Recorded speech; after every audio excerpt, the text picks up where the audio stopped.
अगर आप अपनी माँ से प्यार करते हो और उनको खुश देखना चाहते हो तो चैनल को सब्सक्राइब करो, लाइक करो। बहुत ही जल्द आपको खुशखबरी मिलेगी। प्लीज वीडियो को लास्ट तक जरूर देखें। ससुर का जश्न। एक छोटे से गांव में एक परिवार रहता था जिसमें ससुर, बहू और उनका छोटा सा परिवार था। ससुर का नाम श्रीराम था और उनकी बहू का नाम मीरा था। श्रीराम एक बहुत ही हंसमुख और चतुर व्यक्ति थे, लेकिन साथ ही वह अपनी शरारतों के लिए भी प्रसिद्ध थे। वे हमेशा अपने आसपास के लोगों को हंसी में डुबोने की कोशिश करते, लेकिन कभी कभी उनकी शरारतें उनकी मर्यादा के बाहर चली जाती थीं।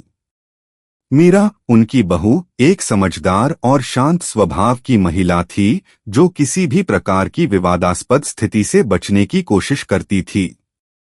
एक दिन श्रीराम ने सोचा कि वह अपने पूरे गांव को एक बड़ी पार्टी देंगे।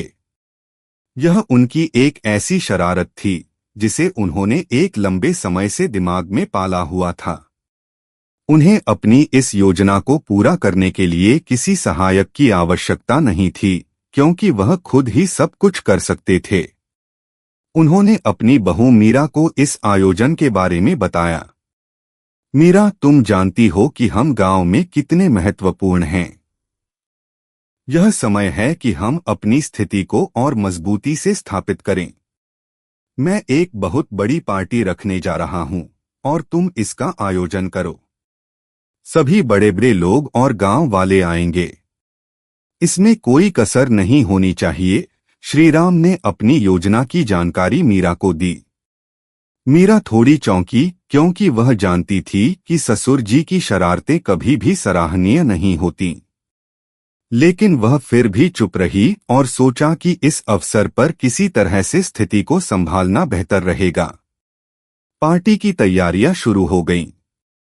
मीरा ने पूरी मेहनत से सब कुछ व्यवस्थित किया, भोजन, सजावट, संगीत और मेहमानों के स्वागत के लिए हर चीज। जब पार्टी का दिन आया तो गांव के लोग बड़ी धूमधाम से पहुंचे। श्रीराम का उत्साह भी देखते ही बनता था। उन्होंने हर किसी से बहुत अच्छे तरीके से मिलकर उनका स्वागत किया।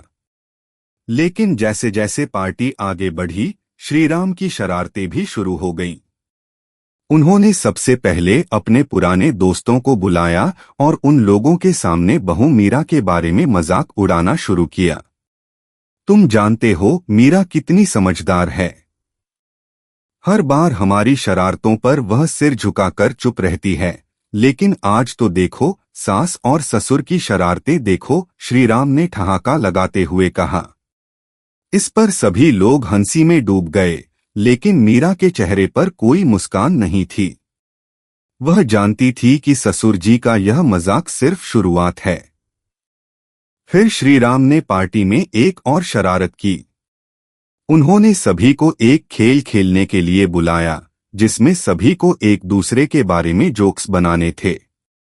श्रीराम ने यह खेल शुरू किया, लेकिन उनका उद्देश्य दूसरों को हंसी के साथ बेइज्जत करना था।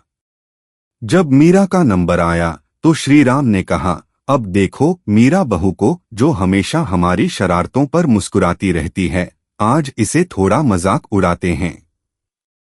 इसके बाद उन्होंने मीरा के बारे में एक बहुत ही घटिया और अपमानजनक मजाक उड़ा दिया। उनका मजाक इतना बुरा था कि मीरा का चेहरा शर्म से लाल हो गया। लेकिन मीरा, जो कभी भी किसी से लड़ाई झगड़ा नहीं करती थी, आज न केवल अपमानित महसूस कर रही थी, बल्कि उसका गुस्सा भी अब काबू में नहीं रहा। वह धीरे धीरे उठी और सबकी निगाहें उस पर टिक गईं।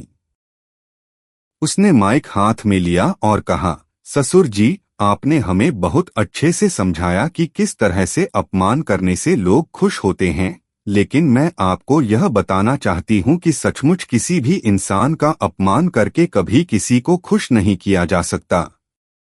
क्या आपको नहीं लगता कि आपकी इस शरारत का असर सभी पर पड़ा है? आपने हमें और सबको अपनी शरारतों से तकलीफ दी है, और यह बात मुझे बिल्कुल भी पसंद नहीं आई। सभी लोग चुप हो गए। श्रीराम को लगा जैसे किसी ने उसे थप्पड़ मारा हो। उसकी आंखों में एक पल के लिए शर्म और अफसोस दिखाई दी, लेकिन फिर उसने खुद को संभालते हुए कहा, बहू तुम तो बहुत ही सीधी हो। मुझे पता था कि तुम्हें यह सब अच्छा नहीं लगेगा, लेकिन मैंने तो यह सब तुम्हें हंसी में किया था। हंसी में, मीरा ने जवाब दिया। क्या आपको लगता है कि दूसरों का अपमान करके उन्हें हंसी आती है? हमें समझना चाहिए कि कोई मजाक, चाहे वह हंसी में ही क्यों न हो, अगर किसी को चोट पहुंचाता है तो वह मजाक नहीं, अपमान बन जाता है। उसकी बातों ने सबको चौंका दिया।